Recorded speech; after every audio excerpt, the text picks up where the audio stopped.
मेरा नाम रमेश है।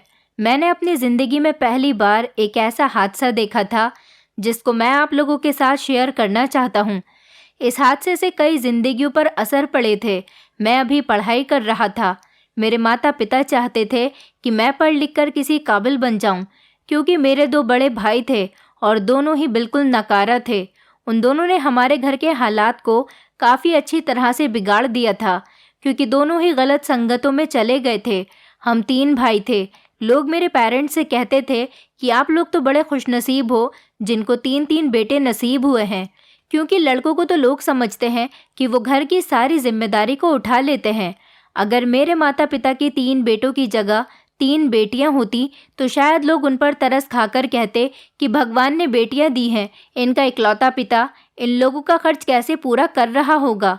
ये बात तो सूट भी करती थी, लेकिन जब लोग मेरे पेरेंट्स से कहते थे कि आपके तो मज़े हैं, आपके तीनों बेटे आपको अपनी कमाई लाकर देते होंगे, ये बात मेरे माता पिता को कुछ हजम नहीं होती थी, क्योंकि मेरे दोनों भाई कामचोर थे और गलत लड़कों के साथ बैठकर सिगरेट पीते थे और लड़कियों को छेड़ते थे। उनको कोई काम धाम नहीं था, जबकि मैं बचपन से ही अपने नाना नानी के यहाँ पर रहा था। मेरी परवरिश उन्होंने ही की थी। मैं जब छोटा था, नाना तो तभी इस दुनिया को छोड़कर चले गए थे, लेकिन जब मैं जवान हो गया तो एक दिन नानी भी इस दुनिया को छोड़कर चली गई। अब शायद नानी के घर पर मेरा अपना कोई नहीं बचा था। जो प्यार नाना नानी करते थे वो प्यार हर मामा या मामी नहीं करते। वैसे तो मेरे मामा मामी बहुत अच्छे थे, लेकिन मैं उन लोगों पर बोझ नहीं बनना चाहता था। इसलिए मैं अपनी नानी के घर से अपने माता पिता के पास आ गया था। हालांकि मेरी पढ़ाई लिखाई का सारा खर्चा मेरे पिता ही नानी के घर भेजते थे। मेरे माता पिता मुझसे बहुत खुश रहते थे और उन लोगों को मुझसे बहुत सारी उम्मीदें थीं। वो चाहते थे कि मैं पढ़ लिख कर नौकरी करूं और उन लोगों का सहारा बनूं, जबकि मेरे दोनों बड़े भाई उन लोगों को काफ़ी हद तक परेशान कर चुके थे और उनको बीमारी की कगार तक ला चुके थे। वो दोनों अपनी औलाद के बिगड़ने की वजह से बीमार रहने लगे थे, लेकिन मैं उनकी परेशानी को अच्छी तरह से समझता था। इसीलिए मैंने फैसला किया था कि मैं अपने पेरेंट्स का आज्ञाकारी बेटा बनकर दिखाऊंगा। भले से ही उन लोगों ने मेरी परवरिश सिर्फ 7 साल तक ही की थी, लेकिन कहलाया तो मैं उनका ही बेटा जाऊंगा और हूँ भी उनका ही। इसलिए मुझे उनकी बहुत फिक्र थी। मुझे शुरू से ही जानवरों से बहुत प्यार था। मेरी पढ़ाई पूरी होने वाली थी। वैसे तो मैं डॉक्टर बनना चाहता था, लेकिन सबसे ज़्यादा इंटरेस्ट मुझे जानवरों में था। मेरी पढ़ाई पर मेरे माता पिता ने काफ़ी सारे पैसे खर्च किए थे। ये तो अच्छा था कि मेरे पिता की काफ़ी सारी ज़मीनें थीं, उनको बेच कर वो गुजारा कर रहे थे। अगर वो भी नहीं होती तो शायद हम लोग जल्दी ही सड़क पर आ जाते। मुझे जानवरों में सबसे ज़्यादा घोड़ा पसंद था। इसी वजह से मेरी पढ़ाई पूरी होते ही मुझे जानवरों के डॉक्टर के पास नौकरी मिल गई थी। इससे पहले मैंने कोई नौकरी नहीं की थी, सिर्फ मैं पढ़ाई ही कर रहा था। मैं इंसानों का डॉक्टर बनना चाहता था।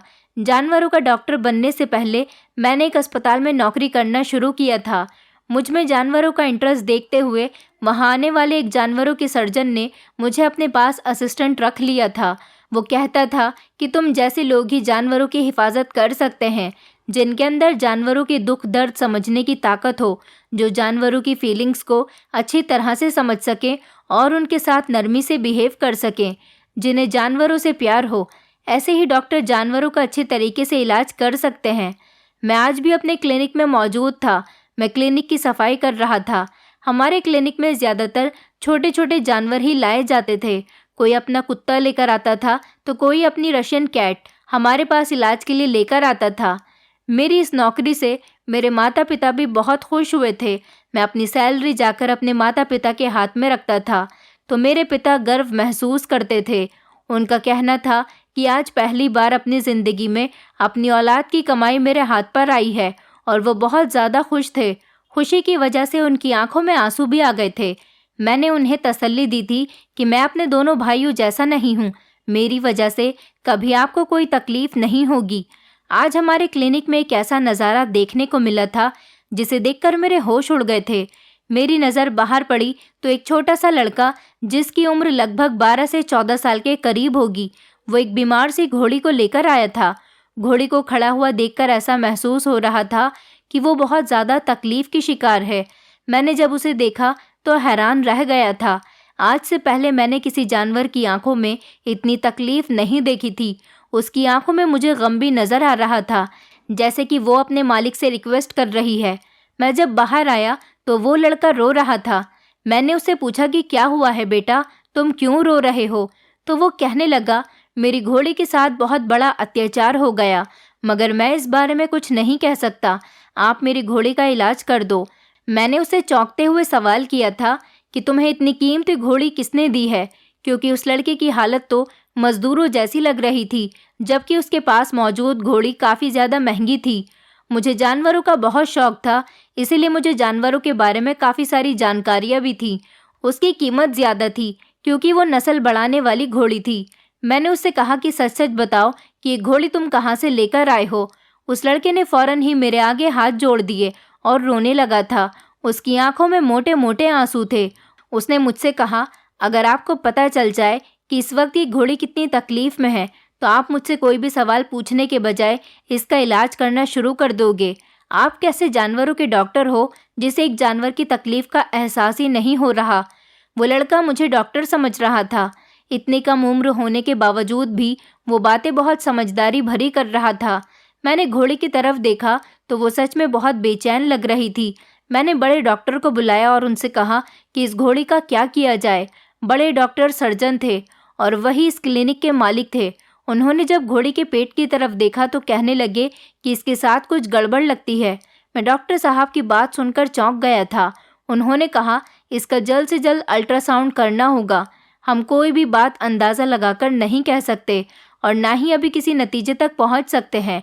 ये बहुत ही कीमती जानवर है। इसके मालिक ने तो इसे महंगी कीमत देकर ख़रीदा होगा, इसलिए इस जानवर को वेस्ट नहीं होना चाहिए। मैंने देखा था कि डॉक्टर साहब को भी इस घोड़ी की कीमत का अंदाज़ा था। Surgeon R.K. वर्मा के कहने पर मैं घोड़ी को अल्ट्रासाउंड रूम में लेकर चला गया। यह अल्ट्रासाउंड रूम काफ़ी बड़ा था। ये स्पेशली बड़े ही जानवरों के लिए बनाया गया था। मैंने घोड़ी को प्यार करते हुए बड़ी मुश्किल से नीचे लिटाया था क्योंकि वो बहुत ज़्यादा तकलीफ़ में थी, और फिर उसका अल्ट्रासाउंड करना शुरू कर दिया। मैं अल्ट्रासाउंड की रिपोर्ट देखना नहीं जानता था, मैं तो बस मशीन चलाना जानता था। मैं बस अल्ट्रासाउंड करके फ्री ही हुआ था कि क्लिनिक के दरवाजे पर अचानक शोर होना शुरू हो गया। ऐसा लग रहा था जैसे बाहर कोई ज़ोर ज़ोर से चिल्ला रहा है। बाहर क्या हो रहा था ये सब तो मुझे बाहर जाने के बाद ही पता चलने वाला था, इसलिए मैं जल्दी से भागकर बाहर गया तो वहाँ पर एक जवान लड़का खड़ा हुआ था। उस जवान लड़के की उम्र 20 से 30 साल के बीच में लग रही थी, जबकि उसके साथ एक जवान लड़की भी मौजूद थी। उस लड़की की उम्र तो मुश्किल से 19 या 20 साल की ही होगी।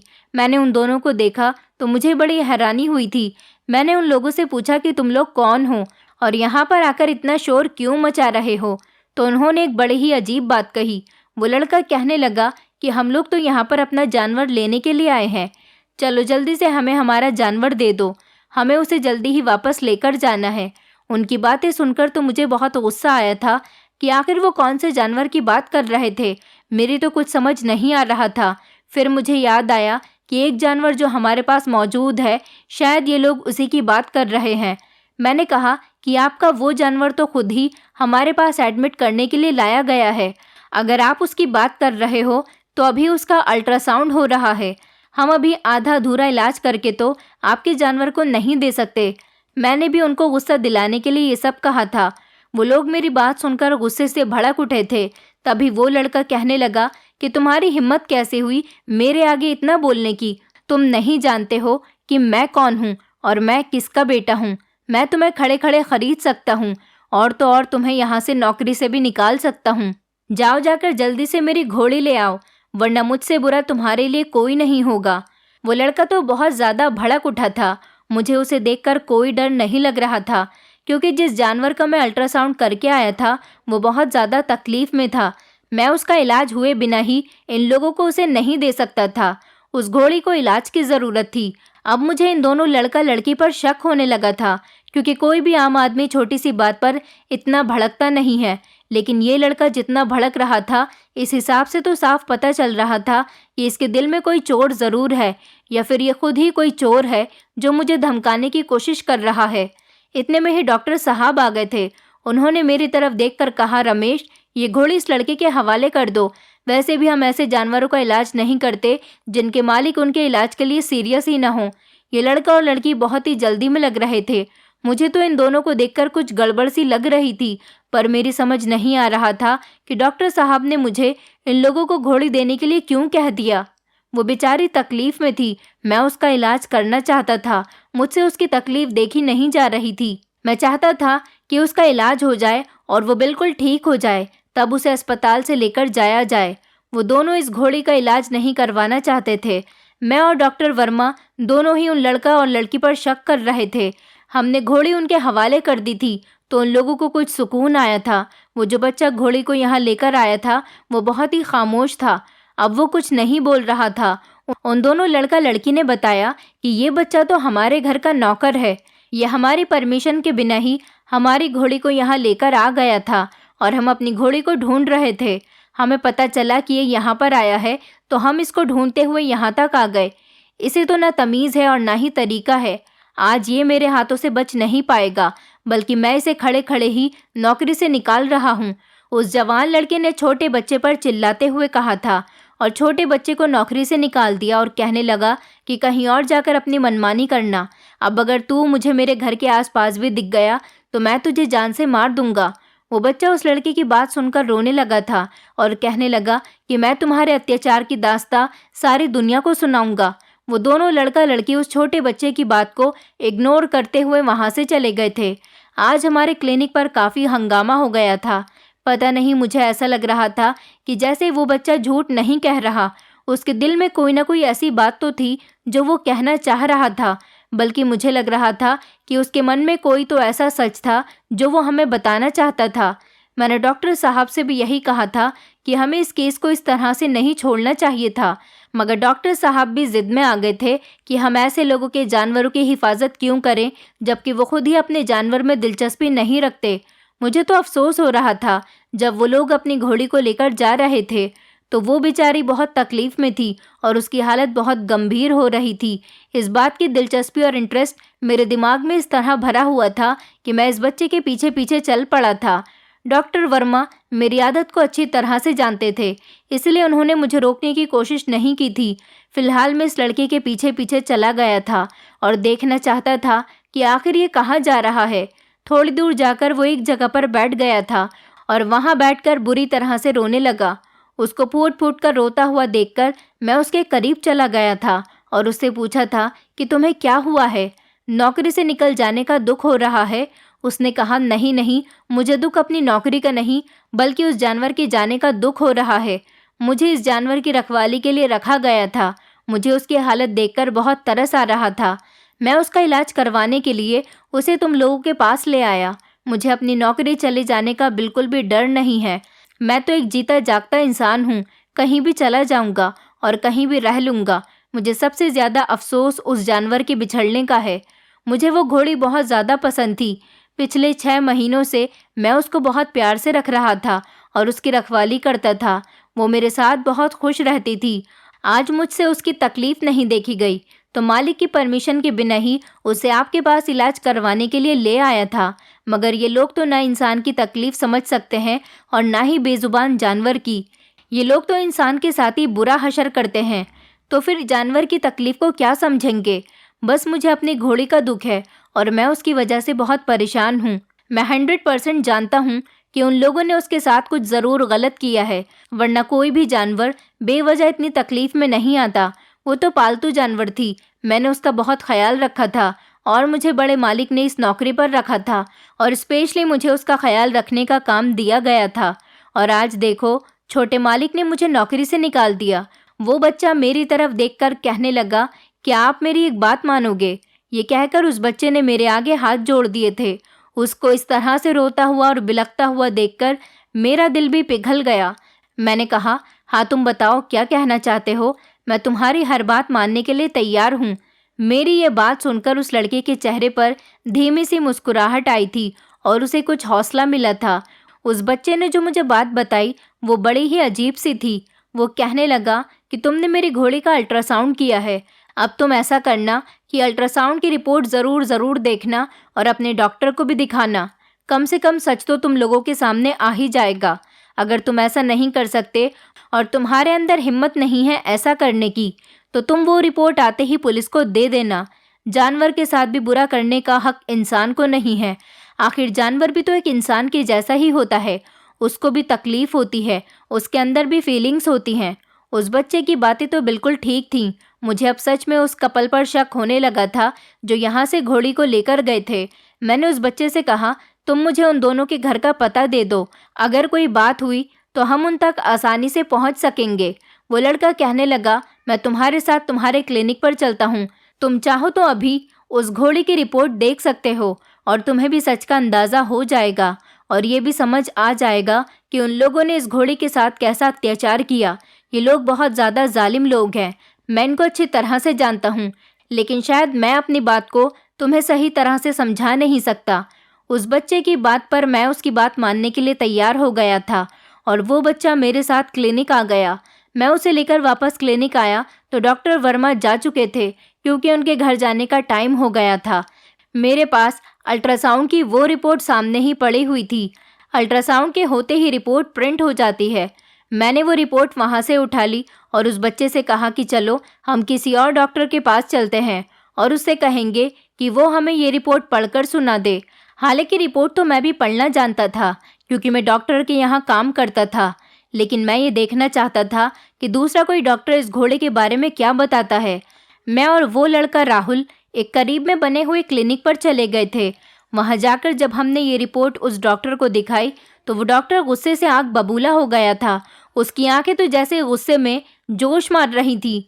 ये देखकर उस डॉक्टर से रहा नहीं गया और उसने मेरी तरफ देखकर कहा कि अल्ट्रासाउंड की रिपोर्ट क्या सच है या फिर तुम लोग मुझसे कोई मजाक करने के लिए आए हो? तुम लोग कहीं झूठ तो नहीं बोल रहे हो? मैंने इनकार करते हुए सर हिला दिया और सारी बात भी बता दी। उनसे कहा कि हम लोग तो यहाँ पर अल्ट्रासाउंड की रिपोर्ट आपसे पढ़वाने के लिए आए हैं। मैंने उसको ये नहीं बताया था कि मैं खुद भी डॉक्टर के यहाँ पर काम करता हूँ और इस रिपोर्ट को पढ़ चुका हूँ। हम कोई झूठ नहीं बोल रहे। उस डॉक्टर ने हमसे और भी पूछताछ की थी। वो कहने लगा कि तुम सच बताओ वरना बाद में तुम्हारे साथ बहुत बुरा होगा, क्योंकि तुम लोगों ने जुर्म किया है। इसकी सज़ा बहुत बड़ी है और बहुत ही बुरी भी है। तुमने ये हरकत पता नहीं क्या सोच कर की। तुम में ज़रा भी इंसानियत नाम की चीज़ है या नहीं? डॉक्टर की बात सुनकर मुझे थोड़ी शर्मिंदगी महसूस हो रही थी। मैं सोचने लगा कि कहीं सारा इल्ज़ाम मेरे ऊपर ही ना आ जाए। मैंने उस बच्चे से कहा कि तुम अपना बयान रिकॉर्ड करवा दो। ऐसा लग रहा था कि मामला बहुत ज़्यादा सीरियस होने वाला है और फिर सीरियस होने वाली बात ही थी। कहीं हम लोग यहाँ पर फंस न जाएं। लेकिन फिर मेरे पास एक और तरीका भी था। मैं उनको बता सकता था कि मैं कहाँ से आया हूँ और कौन हूँ। इतनी ही देर में डॉक्टर साहब ने फ़ोन पर हाथ रखा और करीब के ही पुलिस स्टेशन में कॉल कर दी। मुझे तो इस बात की समझ नहीं आ रही थी कि अल्ट्रासाउंड रिपोर्ट में आखिर ये सब क्यों और कैसे आ गया था। मैं कंफर्म करने के लिए इस डॉक्टर के पास आया था, लेकिन मैंने दिमाग नहीं लगाया कि मैं इस तरह से भी फंस सकता था। दरअसल इस घोड़ी के पेट में कुछ ऐसा था जिसके बारे में सुनकर शायद आप लोग भी चौंक जाएंगे। मुझे आज इस जानवर पर बहुत ही अफसोस हो रहा था। 5 मिनट बाद ही पुलिस भी आ गई थी। पुलिस की गाड़ी क्लिनिक के बाहर खड़ी हुई थी। डॉक्टर ने हम दोनों को पुलिस के सामने खड़ा कर दिया था और पुलिस वालों को पूरी बात बता दी थी। मुझे तो ये बात पता थी, लेकिन उस लड़के को ये बात पता नहीं थी। वो बहुत ज़्यादा कंफ्यूज हो रहा था। जब उसने ये बात सुनी तो उसने अपने कानों को हाथ लगा लिए थे। मैंने भी पुलिस को सारी बात बता दी थी। पुलिस ने मुझे अपने साथ चलने के लिए कहा था। ये मामला बहुत ज़्यादा सीरियस था। पुलिस ने कहा था कि आपको हमारे साथ चलना होगा क्योंकि इस मामले में आप लोग भी शामिल हैं। मैं इस तरह से पछताने भी लगा था कि आखिर हम लोग ये किस केस में फंस गए। मुझे इस डॉक्टर को अपने बारे में पुलिस के आने से पहले ही बता देना चाहिए था, पर इसमें हमारा कोई कसूर नहीं था और मुझे यहाँ की पुलिस पर पूरा भरोसा था। इसलिए मैं बेझिझक इस पुलिस की गाड़ी में बैठ गया था। अभी मुझे पुलिस को लेकर उन लोगों के घर भी जाना था जो लोग उस घोड़ी को लेकर गए थे। वो इस जानवर के मालिक थे, तो उन्हें ही पुलिस को जवाब देना था। थोड़ी देर के बाद गाड़ी उन लोगों के घर के बाहर पहुंच गई थी। पुलिस की गाड़ी की आवाज़ सुनते ही घर में मौजूद सारे लोग बाहर आ गए थे और उनके चेहरे पर हवाइयाँ उड़ रही थी। मगर जब एक औरत पर मेरी नज़र पड़ी तो मेरे भी पैरों तले से ज़मीन निकल गई थी। मेरी आंखें तो हैरानी की वजह से फटी की फटी रह गई थी और मुझे अपनी आंखों पर विश्वास नहीं हो रहा था कि मैं अपने सामने किसको देख रहा हूँ। वो लड़की मुझे जानी पहचानी लग रही थी। मुझे याद नहीं आ रहा था, बस इतना पता था कि मैं इसे बहुत अच्छे से जानता हूँ, कहीं ये मेरी कोई रिश्तेदार न हो। मैं अपने दिल में यही सब सोच रहा था कि कहीं वो मेरी जान पहचान के ना निकले। मैं उस टाइम बहुत ही परेशानी में उलझा हुआ था और परेशानी की वजह से मेरी कुछ भी समझ में नहीं आ रहा था। पुलिस वालों ने उन लोगों से कोई भी सवाल किए बिना ही सबको हथकड़ियां पहनाकर गाड़ी में बैठा लिया। ये लोग पुलिस की गाड़ी में बैठे तो वो जवान लड़का बहुत जोर जोर से चिल्ला रहा था और पुलिस को कुछ बताने की कोशिश कर रहा था, मगर वो जवान लड़की बहुत ज़्यादा खामोश थी, जैसे कि वो बहुत बेबस होकर बैठी हुई हो। जब मैंने उसकी तरफ देखा तो वो मुझसे अपनी नज़रें चुरा रही थी। मैं समझ गया कि वो मुझे ज़रूर पहचानती है और जानती भी है, तभी तो वो मेरे सामने शर्मिंदगी महसूस कर रही थी। हम लोगों को पुलिस स्टेशन पहुंचने में ज़्यादा टाइम नहीं लगा था। हम लोग जैसे ही पुलिस स्टेशन पहुंचे तो एक पुलिस ऑफिसर ने उस जवान लड़की को गिरेबान से पकड़ लिया और उसे अंदर ले गए थे। पुलिस का गुस्सा देखकर लग रहा था कि पुलिस को इस लड़के पर बहुत ज़्यादा गुस्सा आ रहा है, क्योंकि उसने बहुत बड़ा जुर्म किया हुआ था। मैंने सोचा कि मुझे इन लोगों के नौकर से एक बार और बात कर लेनी चाहिए, जो कि इन लोगों के साथ ही बैठा हुआ था, मगर पुलिस के तेवर देखकर मुझ में हिम्मत नहीं हो रही थी कि मैं इनमें से किसी से भी कोई बातचीत कर सकूं, क्योंकि मैं तो खुद ये सब कुछ देखकर हैरान रह गया था। ये केस सच में बहुत ही ज़्यादा उलझा देने वाला था। वैसे भी इनमें से मैं किसी को नहीं जानता था। मुझे लोगों से ज़्यादा नए नए तरीके की बातें भी करना आती थीं। मैं सिर्फ अपने काम से काम ही रखता था। मुझे पक्का यकीन था कि मुझे थोड़ी ही देर में यहाँ से रिहा कर दिया जाएगा, क्योंकि इसमें मेरी कोई गलती नहीं थी। मैंने अपने सीनियर डॉक्टर वर्मा का नाम भी बता दिया था, जिनके पास मैं असिस्टेंट की नौकरी करता था। पुलिस स्टेशन में मामूली सी कार्यवाही करने के बाद मुझे बाइज्जत रिहा कर दिया गया था। जब मैं पुलिस स्टेशन से वापस आया तो डॉक्टर वर्मा मेरा इंतज़ार कर रहे थे। आते ही वो मुझ पर बरस पड़े और बोले, मैंने तुमसे कितनी बार कहा है कि तुम इन हरकतों से दूर रहा करो। तुम जानते भी हो कि तुम्हारी इन हरकतों से हमारे क्लिनिक का नाम बदनाम हो सकता है, मगर तुम ऐसे हो ही नहीं कि तुम मेरी बात मान लो। अगर आगे से तुम बाज नहीं आए तो मैं तुम्हें नौकरी से निकाल दूंगा। जानते भी हो कि उस लड़के के साथ क्या हुआ जो अपनी घोड़ी यहाँ से लेकर गया था। मैं समझ नहीं पा रहा था कि डॉक्टर वर्मा किस तरह की बात करने की कोशिश कर रहे हैं। मैं उनकी बात को समझ नहीं पाया था और सर हिलाने लगा तो वो कहने लगे कि उस लड़के ने बहुत बड़ा गुनाह किया है, और तो और मेरे पास वो अल्ट्रासाउंड रिपोर्ट भी नहीं है कि मैं देख सकूं कि आखिर उसने ऐसा कौन सा जुर्म किया है। मगर पुलिस स्टेशन में मुझे यही बताया गया कि उस लड़के के जुर्म की सज़ा फांसी से कम नहीं है और वो इस दुनिया में नहीं रह सकता, क्योंकि आरोपी लोगों के लिए इस दुनिया में कोई जगह नहीं है। इस बात ने तो मुझे हैरान कर दिया था। मैं सोच भी नहीं सकता था कि उस घोड़ी का मालिक इतना बड़ा गुनाह कर देगा कि उसे इस दुनिया से ही जाना पड़ेगा और अपनी ज़िंदगी से भी हाथ धोना पड़ जाएगा। मैंने डॉक्टर वर्मा से किसी तरह की कोई बातचीत नहीं की थी और ना ही कोई ज़िद की थी और ना ही उनसे पूछा कि असल बात क्या है, क्योंकि मैं पहले से ही इस बात को जानता था। उनको मैंने ऐसे ही रिएक्ट करके दिखाया जैसे मैं कुछ नहीं जानता हूँ। एक बार मैं उनकी बात ना मानकर उनके गुस्से में बढ़ावा पैदा कर चुका था, लेकिन अब मैं ये नहीं चाहता था कि अगर उन्हें पता चल गया कि वो रिपोर्ट मैंने ही उनके लैब से उठाई थी और तो और मैं ही पुलिस स्टेशन गया था, तो इस बात पर उन्हें और ज़्यादा गुस्सा आ जाएगा। मैं उन्हें और ज़्यादा तंग नहीं करना चाहता था, मगर मेरे दिल में बहुत सारे सवाल पैदा हो रहे थे। मैं बस ये जानना चाहता था कि आखिर उस आदमी ने ऐसा क्यों किया था। लेकिन फ़िलहाल अभी मेरे घर पर मेरे पिताजी की तबीयत ठीक नहीं चल रही थी, इसलिए मैं इस मामले को और ज़्यादा नहीं बढ़ाना चाहता था और इधर डॉक्टर वर्मा को भी मैं और ज़्यादा गुस्सा नहीं दिलाना चाहता था। इसलिए मैंने खामोश रहना ही बेहतर समझा और अपनी नौकरी के दौरान इस बात को भूलने की कोशिश की थी। उस लड़के को फांसी की सज़ा भी हो गई थी, क्योंकि वो इसी का हकदार था। वो फांसी पर चढ़ गया और इस दुनिया से भी चला गया, और तो और ये केस भी बंद हो गया था। लेकिन मुझे अभी तक ये नहीं पता चला था कि उस लड़के ने ऐसा क्यों किया था।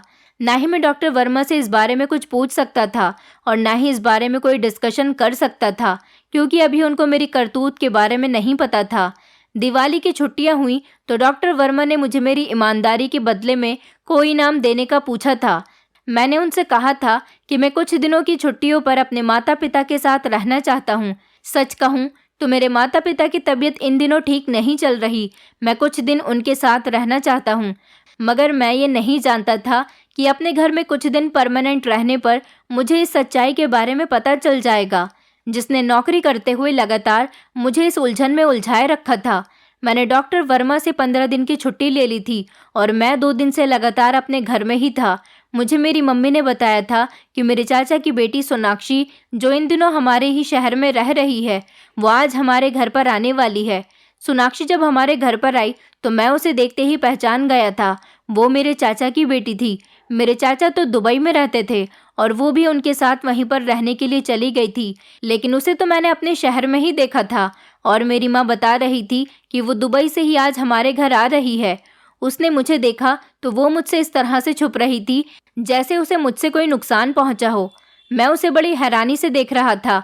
सोनाक्षी से बातचीत करना मेरे लिए कोई मुश्किल काम नहीं था। मैं उसे पहले भी जानता था, लेकिन काफ़ी सालों से मेरी उससे मुलाकात नहीं हुई थी क्योंकि वो मेरे चाचा की बेटी थी और मेरे घर पर कभी कभी आ जाया करती थी। लेकिन मैं तो परमानेंट अपनी नानी के घर पर ही रहा था।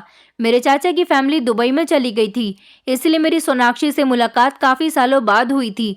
वो मुझसे बात नहीं करना चाहती थी तो मैं भी खामोशी रहा, लेकिन फिर उसकी बेचैनी उसको मेरे पास खींच ही ले आई थी। पता नहीं उसे किस बात की बेचैनी हो रही थी। वो बार बार मुझे देखती और ऐसा लगता जैसे वो मुझसे कोई बातचीत करना चाहती हो। तभी मैंने उससे पूछा कि क्या बात है, तुम मुझसे कुछ कहना चाहती हो? तो वो मेरे आगे हाथ जोड़ने लगी और कहने लगी कि भगवान के लिए मेरा ये राज अपने पास ही रखना। प्लीज़ अपने मम्मी पापा को इस बारे में कुछ मत बताना कि तुम मुझे पहले भी इस शहर में देख चुके हो। किसी को मत बताना कि तुमने मुझे वहाँ पर देखा था, क्योंकि तुम्हारे मम्मी पापा को क्या, बाकी सारे रिश्तेदार भी यही जानते हैं कि मैं अभी भी दुबई में ही हूँ। प्लीज़ किसी को मत बताना कि तुमने मुझे किस हालत में देखा था, और वो घोड़ी वाली बात भी किसी को मत बताना, वरना मेरा जीना दुश्वार हो जाएगा। मैं सोनाक्षी को बड़ी हैरानी से देखने लगा था। मैंने उससे कहा कि आखिर उस घोड़ी की मौत से तुम्हारा क्या ताल्लुक है, और वो लड़का, उसके साथ तो तुम ऐसे थे जैसे वो तुम्हारा हस्बैंड हो। वो कहने लगी, हाँ बात ऐसी ही थी, मैं उसके साथ घूम रही थी पर मैं उसकी पत्नी नहीं थी, वो मेरा हस्बैंड नहीं था। तुम ये बात यहाँ किसी को बताओगे तो मेरे लिए जीना दुश्वार हो जाएगा। भगवान के लिए तुम ये सीक्रेट अपने पास ही रखना, क्योंकि तुम्हारे दिमाग में ये सब जानने के लिए बहुत सारे सवाल होंगे और तुम ये भी जानना चाहते होगे कि उस घोड़ी के साथ मेरा क्या संबंध था। इसलिए मैं तुम्हें सच सच बता दूंगी। मेरे दिल में बहुत सारे एहसास थे। मैंने जो किया मुझे उनका अफसोस सारी जिंदगी रहेगा, मगर क्या करती, एक औरत भी तो मर्द की बातों में आ जाती है और बेवकूफ़ बन जाती है। मोहब्बत की झांसे में आसानी से आ जाती है। मैंने ज़िंदगी में कभी भी नहीं सोचा था कि मैं किसी ऐसे इंसान के बहकावे में आ जाऊंगी, मगर तुम खुद ही देख लो कि मैं आज किस हालत में तुम्हारे सामने खड़ी हुई हूँ। जब हम लोग दुबई गए थे तो मुझे रोहन से प्यार हो गया था। ये इंडियन था, इसलिए मैंने इस पर आसानी से भरोसा कर लिया। इसने मुझे अपने प्यार के जाल में फंसा लिया था। हालांकि मेरे माता पिता इससे मेरी शादी करने पर तैयार नहीं हो रहे थे, इसलिए मैं रोहन के साथ भागकर इंडिया आ गई थी। इस बारे में किसी को नहीं पता था कि मैं उसके साथ भागकर कहाँ गई हूँ। मैं घर पर लेटर लिखकर छोड़ आई थी कि मुझे ढूंढने की कोशिश मत करना, वरना मैं अपनी जान ले लूँगी। जब रोहन मुझे यहाँ पर लेकर आया तो उसने मेरे साथ शादी नहीं की, बल्कि मेरी इज्जत का गलत फ़ायदा उठाया था। उसने दुबई में कहा था कि वो मुझसे शादी करेगा, लेकिन जब वो मुझे यहाँ लेकर आया तो बिना शादी किए ही मैं और रोहन एक बच्चे के माता पिता बन गए थे। वो मुझसे कहने लगा कि ये बहुत गलत हो गया, मैं इस तरह से तुम्हारे साथ नहीं रह सकता। अगर मेरे पेरेंट्स को इस बारे में पता चल गया तो मेरे पेरेंट्स हम दोनों की जान ले लेंगे। रोहन ने मेरे बच्चे को मौत की वादी में उतार दिया था। मैं अपने बच्चे को बचाने के लिए बहुत रोई थी, लेकिन उसने मेरी कोई बात नहीं सुनी। और आगे की बात सुनकर तो तुम यकीन नहीं कर पाओगे कि उस बच्चे को लोगों की नज़र से छुपाने के लिए, जब उसे कोई ठिकाना नहीं मिला कि इस बच्चे को लोगों की नज़र से छुपा सकें, तो उसने मेरे बच्चे के टुकड़े टुकड़े करके अपनी घोड़ी के चारे में मिलाकर उसे खिला दिया। क्योंकि आज तक न जाने ऐसे कितने हादसे हो चुके हैं कि कोई भी अगर किसी की लाश को छुपाने की कोशिश करता है तो पुलिस उसे ढूंढ ही निकालती है। लेकिन रोहन इस प्लान में भी फेल हो गया था। तुम जो अल्ट्रासाउंड की रिपोर्ट डॉक्टर के पास लेकर चले गए थे, अपने इस राज को छुपाने के लिए ही तो उसने इस जानवर का इस्तेमाल किया था। मेरे बच्चे के मांस के टुकड़े जब चारे में मिल गए तो घोड़ी ने उसको खा लिया था। उसके बाद ही उसकी तबीयत बिगड़ गई और जब तुमने अल्ट्रासाउंड किया तो अल्ट्रासाउंड रिपोर्ट में मेरे बच्चे के मांस के टुकड़े घोड़ी के पेट में साफ नजर आने लगे थे। मैंने उसे बताया कि बात मैं अच्छे तरीके से जानता था कि घोड़ी के पेट में इंसान के मांस के टुकड़े हैं, लेकिन अभी मैं ज़्यादा परफेक्ट असिस्टेंट नहीं हूँ, इसलिए अपनी इस बात को कंफर्म करने के लिए मैं दूसरे डॉक्टर के पास उस अल्ट्रासाउंड रिपोर्ट को नौकर के साथ लेकर चला गया था। सोनाक्षी ने बताया कि वो घोड़ी रोहन के पिता की थी और उसकी रखवाली करने के लिए उस 14 साल के बच्चे को रखा गया था, क्योंकि वो घोड़ी बहुत ही ज़्यादा एक्सपेंसिव थी और रोहन के पिता को जानवर पालने का बहुत शौक था।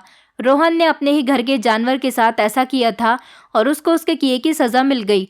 रोहन पहले सलाखों के पीछे और फिर कत्ल के जुर्म में इस दुनिया से चला गया, क्योंकि सोनाक्षी ने भी पुलिस को सारी बात बता दी थी, जिसकी वजह से रोहन का बचना तो इम्पॉसिबल हो गया था।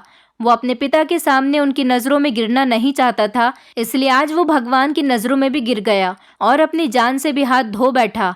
सोनाक्षी अपनी कहानी बताने के बाद बहुत रो रही थी, क्योंकि उसने भी तो अपने माता पिता को रोहन की खातिर धोखा दिया था। सोनाक्षी को मैंने रेंट पर एक कमरा दिलवा दिया। अब वो जॉब करती है और अपने माता पिता से माफ़ी मांगने की काफ़ी कोशिश कर रही है। मैं आप लोगों से रिक्वेस्ट करता हूँ कि उसके लिए प्रार्थना करें। मेरे चाचा चाची उसे माफ़ कर दें, उसे रहने की जगह दे दें, क्योंकि मोहब्बत में इंसान अंधा हो जाता है और उसे समझ नहीं आता कि वो क्या कर रहा है और क्या नहीं। अब सोनाक्षी से गलती हो गई थी, जिसकी सज़ा तो उसे मिल गई है, बल्कि बहुत बड़ी मिली है। मैं तो अपनी क्लिनिक वाली जॉब में ही खुश हूँ। मेरे माता पिता भी मेरे ऊपर गर्व महसूस करते हैं। दोस्तों, उम्मीद करती हूँ आपको हमारी कहानी पसंद आई होगी।